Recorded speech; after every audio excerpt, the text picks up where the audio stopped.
This episode of Conquering Kerbal Space Program is brought to you by DD Bigfoot, a ridiculous patron here at Hot Tips. Thank you so much for your support.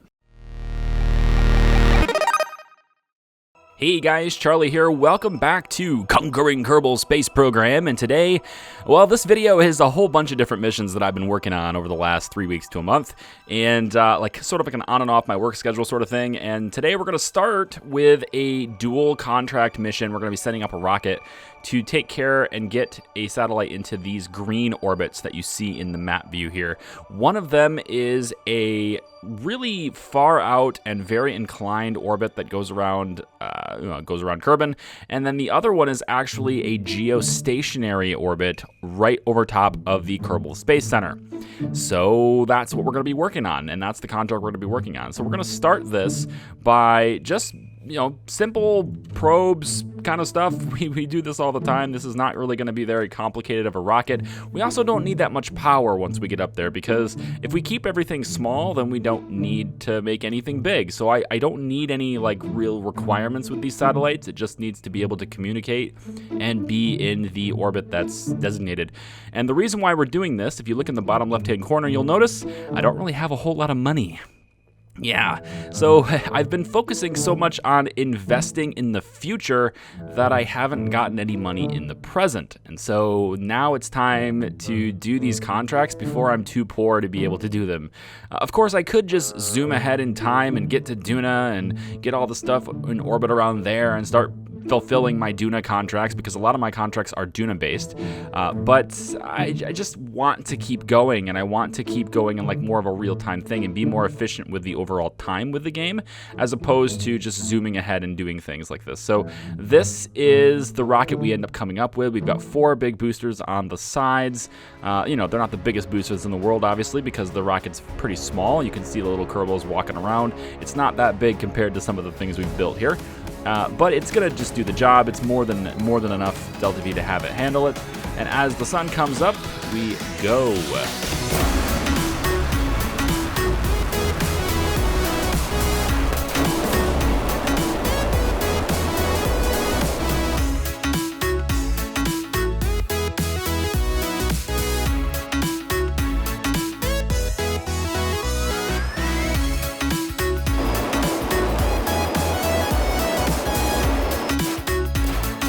Okay, so we're going to use some of the fuel in one of the satellites to push both of them into orbit here.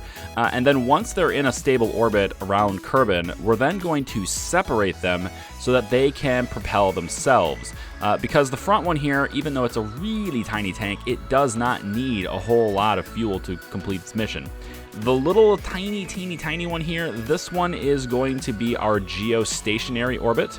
So I'm going to get it out so it has the proper apoapsis, and then I'm also going to circularize it a little bit more to where it has almost the same periapsis. And it's going to allow the satellite to sort of move slightly faster than the KSC does. And by doing that, eventually it will get to the point where it is directly over top of it, and then I will circularize to have the orbit be completely circular. But you can see the contract, we're a little bit off on being able to place it exactly where we want, so I do need to time that circularization just a little bit more. The second satellite is going way further out, and that's why it has a lot more fuel to it. It's pretty straightforward, just get it out there to where my apoapsis is roughly where this orbit's periapsis is. And I'm going to then get the orbit circularized. It's still going to be somewhat equatorial. We're going to change the inclination when we're way out there, because it's way cheaper to do that once we're way out there. And then I can play around with the orbit a little bit to get it to match. The next rocket we're going to be building has to do with our space tourism.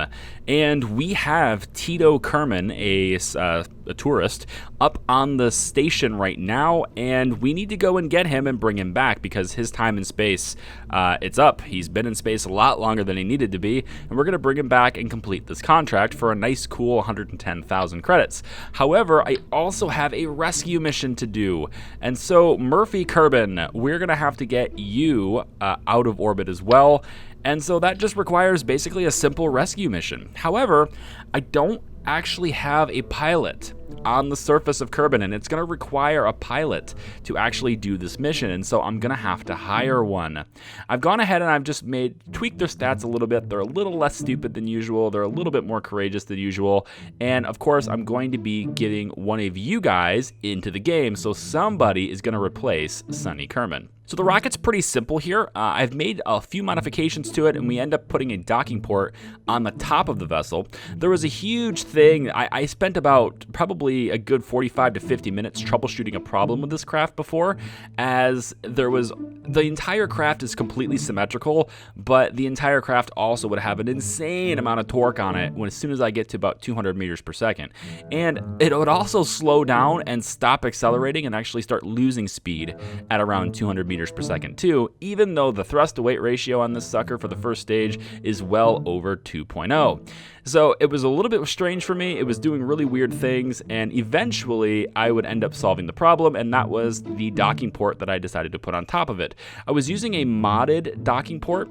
It's the docking port that has the parachute built into it, and apparently I cannot use that because it just creates an insane amount of problems and like a whole bunch of torque on the vessel and everything. It's just really, really bad. So we end up using just a regular standard docking port here, and we're just going to go up to space. We're going to rendezvous with Murphy Kerbin's pod. We're going to capture Murphy, or rescue Murphy, I should say. And then we're going to go to the station and pick up Tito and bring them all back down.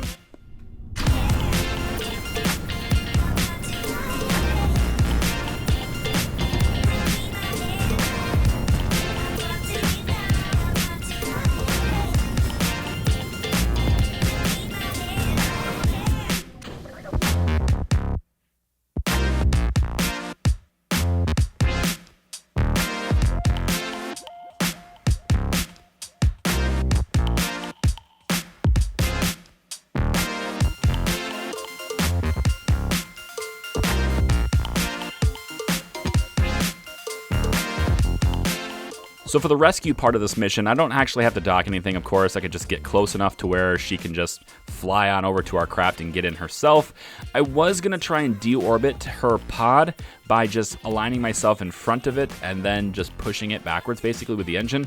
But in the end, it's going to be a little bit complicated to do that because I would have to line myself up properly to do that without anything to actually target. And in addition to that, it's just kind of a waste of time. It's in a really strange, eccentric orbit that I'm never going to find any of my crafts really meeting all that much, so the chances of us hitting that thing are really, really small. I'm not going to worry about it.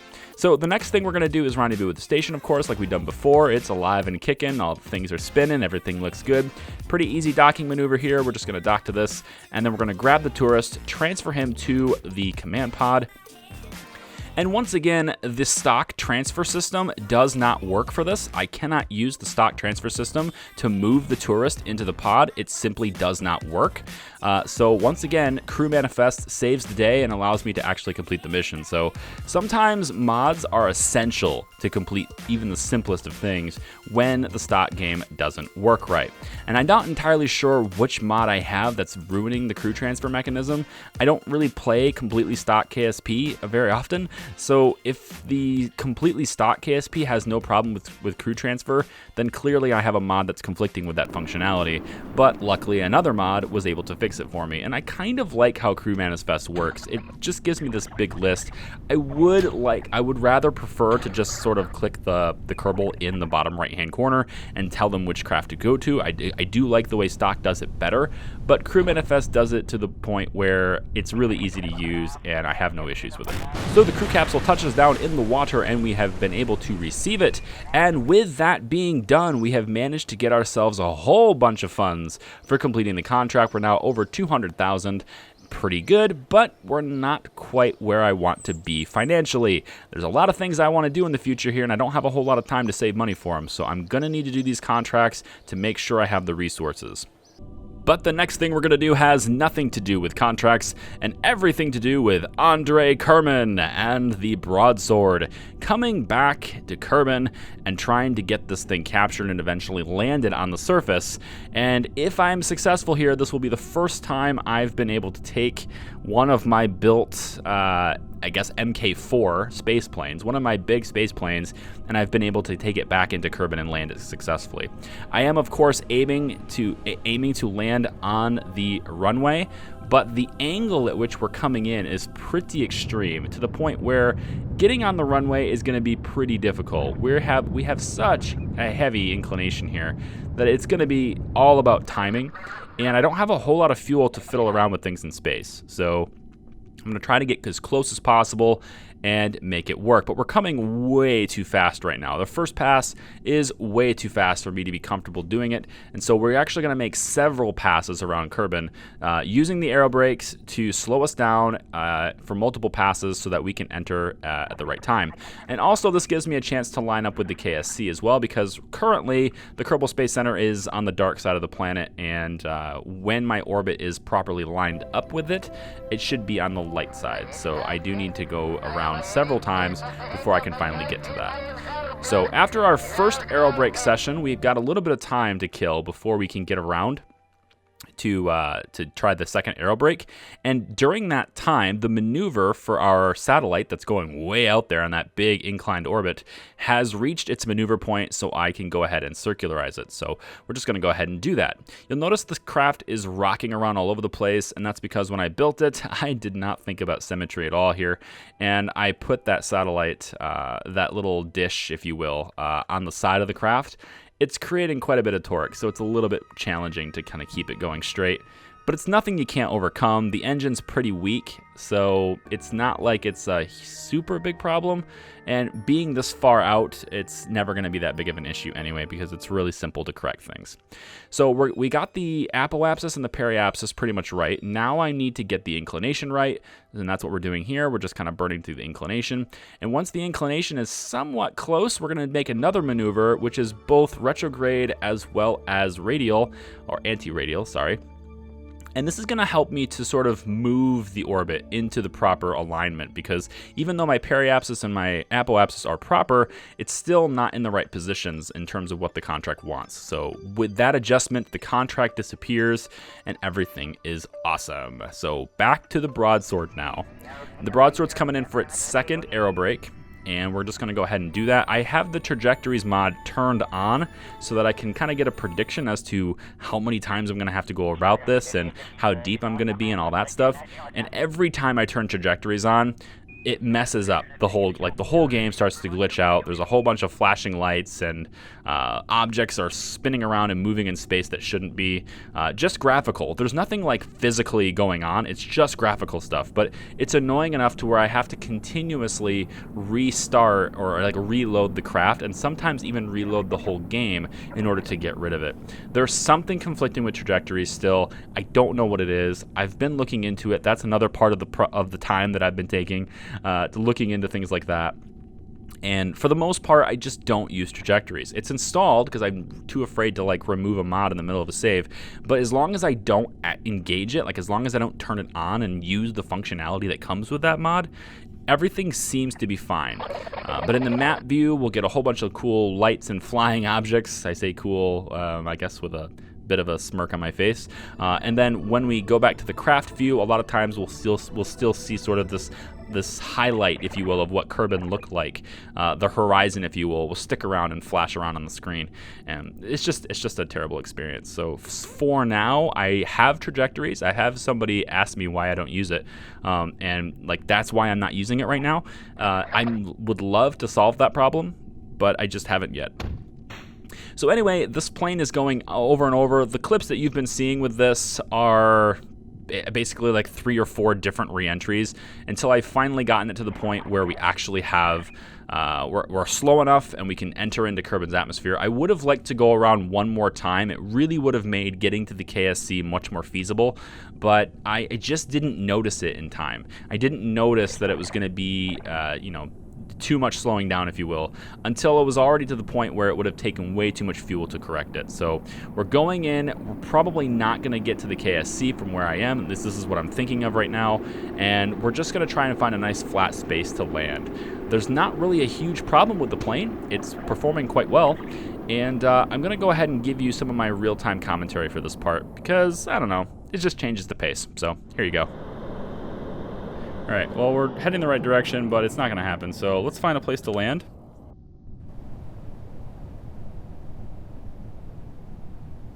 Now it's telling me we have 43 meters per second left. Huh? Yeah, we're still using fuel. Oh, that's no good. Even though I killed the engine. I guess it takes a while for the engines to fully disengage because it's still ticking away at the fuel here. Okay. Well, I mean, we got some momentum in a direction, right? We're holding steady on the horizon here, and I mean, we have the ability to land, so I'm good with that. Good with that, at least. You know. We can get our legs down. Actually, it's probably a good idea to put the legs back up because they're gonna make a lot of drag, and I don't wanna go too slow. Right?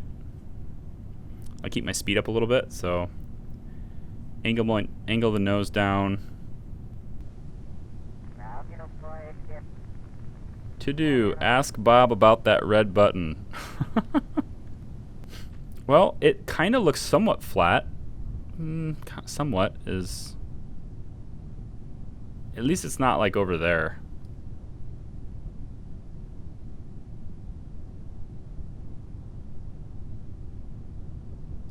I think going this way is going to be better for us.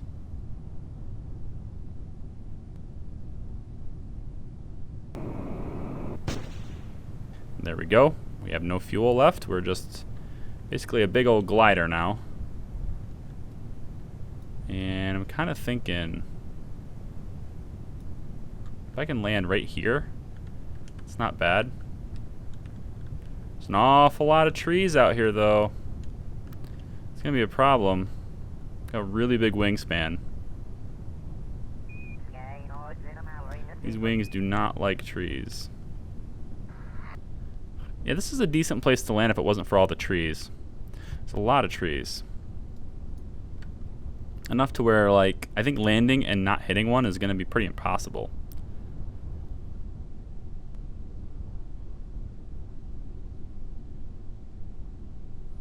There's a small gap in this spot right over here. If I can hit that, might be alright. I think it's the best chance I got. I don't see any other spot here without a tree, so I'm going to aim for that.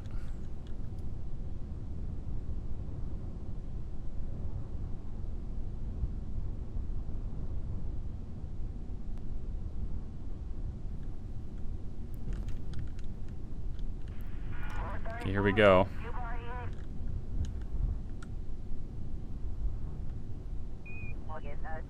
Still got a lot of vertical speed. I'd like to kill it. Oh boy. There's trees.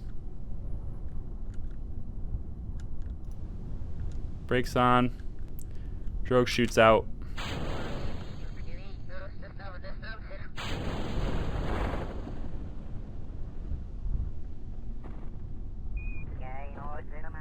There we go. Yep, I think we're good.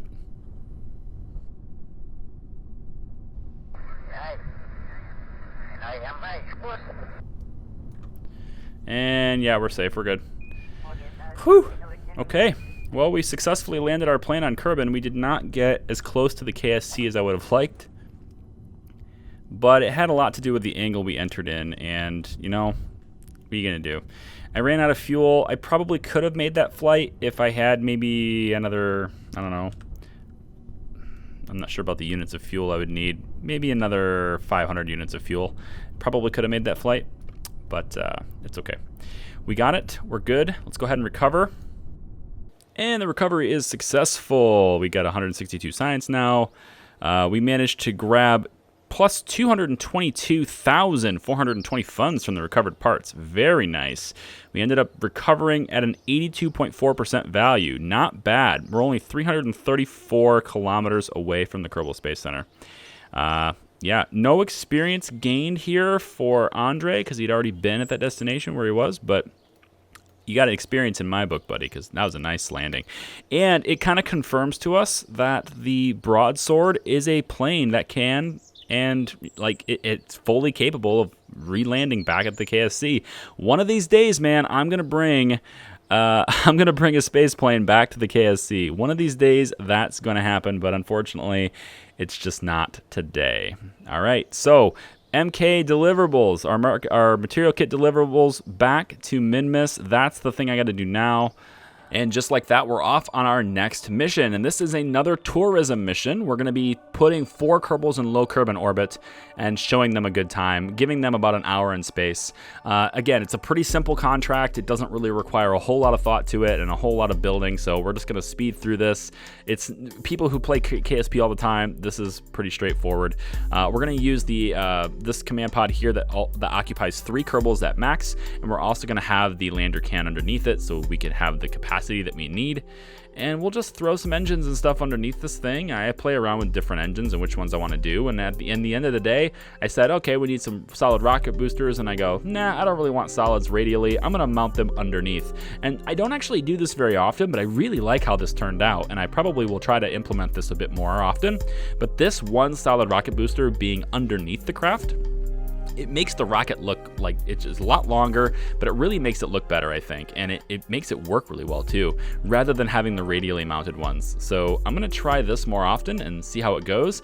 But this flies really well. And there's a whole bunch of, fins and stuff to keep it aligned how I want and keep it under control as it goes up. And that's pretty much it. There's not really much to say. It's a really simple rocket and a really simple mission.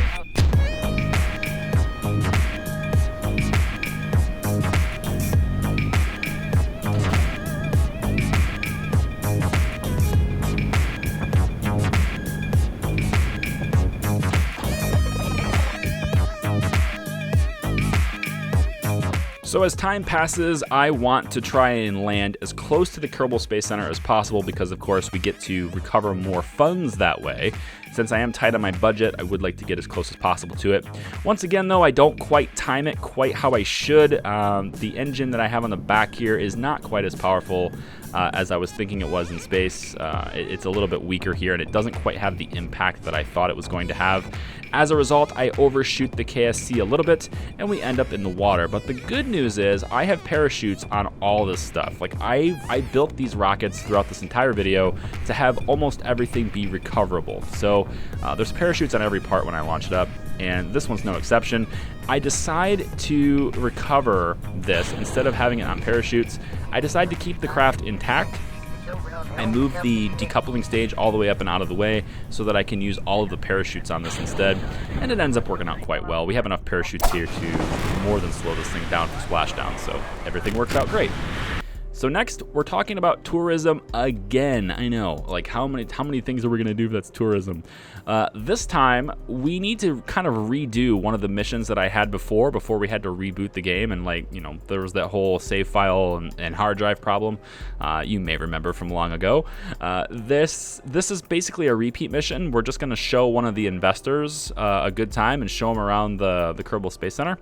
And we need to choose hotel or casino. I'm going to choose the same thing we chose last time before everything crashed, and that is casino. It is the harder thing to implement, but it has more greater rewards over the long term. And I really need those greater rewards over the long term. So to do this investor tour, all we're going to do is we're going to grab this ore truck that I have here with the Malamute rover kit here. I'm going to take the trailer and stuff off of it, and we're going to just use this little car and go show them a good time. I decided to do this mission in first-person view because I don't really do the first-person view very often. It's just sort of something fun. I never really like to do it if there's lives on the line or anything like that, and the only time you can really do these first-person views is when there is lives on the line. So I don't know, maybe I could do this more often if people want to see more missions tried this way, or maybe there's some sort of challenge we can do later that does this. But I thought, I'll try this mission in first-person view. And then I control him, get him into the thing, and then something strange happens that bugs out this mission. Basically, he gets in the car, everything's fine. You can see him down the bottom right corner. In the top right corner, you can see the that I have check marks on everything already except the tracking station. In other words, the game thinks I've already shown him all of these places except the tracking station, which is really odd. And then, for no particular reason at all, he is gone. He's not in the seat anymore. He's not in my car anymore.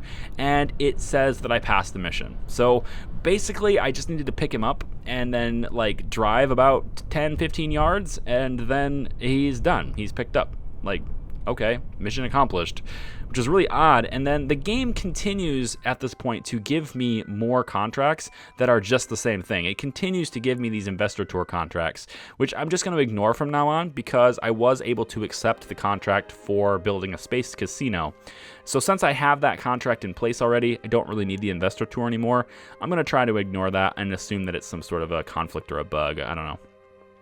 Anyway, the final bit that we're going to be doing in this video and the final mission I've done here is the material kits delivery. And this is the reason why I'm basically broke, is because I did something silly. You might remember from the last video, I did something silly and I opened up all the habitation places and spent all the material kits opening up those habitation. And as a result of that, I don't have enough material kits now to build the infrastructure that I need in place to continue to produce more things on the surface of Minmus. That means I need to send more materials from Kerbin, which is why I'm broke. This vessel here cost me about 600,000 to send, and that was the vast majority of the rest of the money I had available. So, yeah. Anyway, I'm gonna lower this thing down just like I did the other ones, and no problems until landing. I end up landing on an incline, which I didn't know until I was like looking directly above the thing thinking, yeah, this is flat, but it wasn't at all. And as a result, we end up busting our solar panels, but that's okay, because I can always roll this thing around. I've got a really big reaction wheel in the middle of this thing, so rolling it over to the base is actually not that big of a problem. And we can also use this rocket as well and just give it a little bit of speed. We don't want to go too fast with it because then the whole thing just blows up. So at least I assume it does. If you hit the ground, if you get going too fast on the surface of Minmus like this without any wheels, things just tend to bust apart, especially if you're bouncing at all, which on this incline and this slope we are bouncing a little bit, so I don't want to do that. But if I keep the speed around 2 meters per second, which is what this is, obviously the video has been sped up, everything kind of works out. And yeah, we managed to deliver the material kits successfully to the base, just as I wanted, right up close to it. And now we should have enough to get our infrastructure in place and start making things on the surface of Minmus. We should not need to send anything else. I'm not going to be stupid again. I'm going to get things right this time. Everything will be cool. If by any chance you noticed, for whatever reason, that my mouse is not matching what's being clicked on, it has to do with the resolution on my monitor when I recorded these things. Some of the clips I was in 1440p resolution on my monitor and then playing KSP in full screen, but some of the clips I actually had 4K on my monitors, and I ended up playing still in 1440p. And when I have a resolution that's native and like my Windows resolution is different than my KSP resolution in terms of recording, my mouse ends up in really weird positions. KSP is one of the only games that happens with. Outlast was another one, but like KSP is like the only place where that is happening, and I just kind of remember to adjust the resolution of my monitor and stuff before I boot up the game, because otherwise you end up with this situation where my mouse doesn't match what I'm clicking on. So if any of you were annoyed by that for some reason or happened to notice it, that would be why. Sorry about that. I'll try to figure it out for next time. But that is it, guys. That's a mouthful. And it's a lot of stuff I've been working on. We're ready to start making things on Minmus now, and in the next video we're probably going to do just that. We also have our Duna missions coming up, and I'll probably zoom ahead a little bit to start getting work on that too. Thank you so much for watching. I'll see you in the next video. Bye.